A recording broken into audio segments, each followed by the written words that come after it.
Next topic is your electrical resistance. As I have defined earlier also, what is resistance? Resistance is the obstruction offered to the flow of current by the wire or the conductor is called your resistance. जो उसको रुकावट मिलती है current को किसी conductor के अंदर, that is called your resistance. Now what is cause of resistance? This is simple explanation. Just look at these diagrams. Now see, here in the conductor there are a number of free electrons present. This red color lines are there. Now initially I have not connected it with a cell.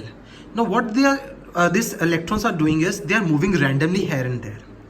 But in the second diagram what I have done is I have connected it with the cell. You can see this positive terminal and this is your negative terminal. And when this negative terminal will push the electrons towards this positive terminal.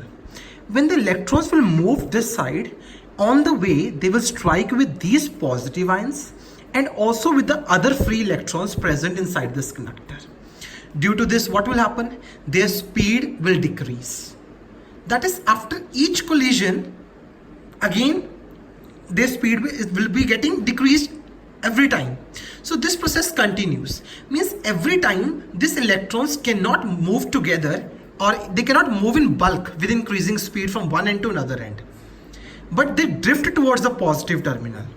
And this is the process of resistance. That is, the collisions they suffer, it provides the resistance. Next topic is your Ohm's law. Now, beta, I have already told you that current flows from high potential to low potential. High potential means more positive, low potential means more negative.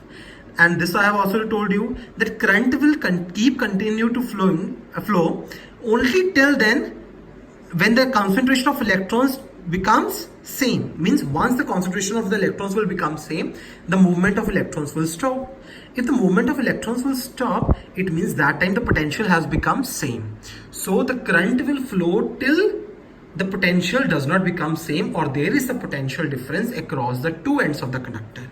And this is the basis of the Ohm's law. The current flowing in a conductor is directly proportional to the potential difference across the ends of the conductor, provided physical conditions such as temperature should remain constant. You have to mention these physical conditions such as temperature should remain constant. So if we see the mathematically relation between them, current is directly proportional to potential difference V, or can I say it, V is directly proportional to I. If you will remove this proportional sign, a constant will come, that is R here. R, a formula for R is I is multiplied will get divided, that is V by I. Now remember, the SI unit of resistance is ohm. This is a symbol for ohm, bache. Now SI unit of resistance is ohm. For potential difference it will come volt, we know that. For current it is ampere. If I have to define 1 ohm, means 1 volt upon 1 ampere. So resistance is said to be 1 ohm if 1 ampere current flows through a conductor whose potential difference is 1 volt. I repeat, resistance is said to be 1 ohm if 1 ampere current flows through a conductor whose potential difference across the ends is 1 volt. Now what is the graph for Ohm's law? We know that V is directly proportional to I. We know here, and we also know that I is directly proportional to V. Remember, whenever there is a graph for directly proportional, it is always a straight line passing through the origin. Remember this thing, bache. So, and here also it's a straight line passing through the origin. But important thing what you have to remember is that the slope of VI graph will give you the resistance, and the slope of IV graph will give you 1 by resistance. Means more the slope, more will be the value of resistance. Like two lines may be placed here and they may ask you which has more resistance, which has less resistance, then you should know it. Last, very important, factors affecting the resistance. But there are 4 factors which are affecting the resistance. First is material of wire, second is length, area, temperature. Material. Now the wire, if it is made up of good material, that is like good conductor, you know, conductor, they allow current to pass through them easily, it means they will offer very less resistance. But if it will be made up of insulator, then it will offer more resistance. Then next is your length of the wire. Resistance is directly proportional to length. But the question can be this way. They may ask you, which has more resistance, longer wire or a shorter wire? Then you should know longer wire. What is the reason? Because more is the length, more is the value of resistance. Let me give you a simple explanation. Suppose one conductor is long and one conductor is short here. Now, if the conductor is long, it will offer more collisions here.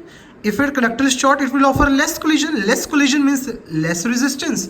More collisions means more resistance. So more is the length, more is the resistance. Then is the area, and it is inversely proportional to area.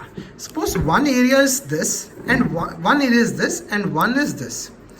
Now, here area is more, so number of collisions will be less. Here the area is less, so number of collisions will be more.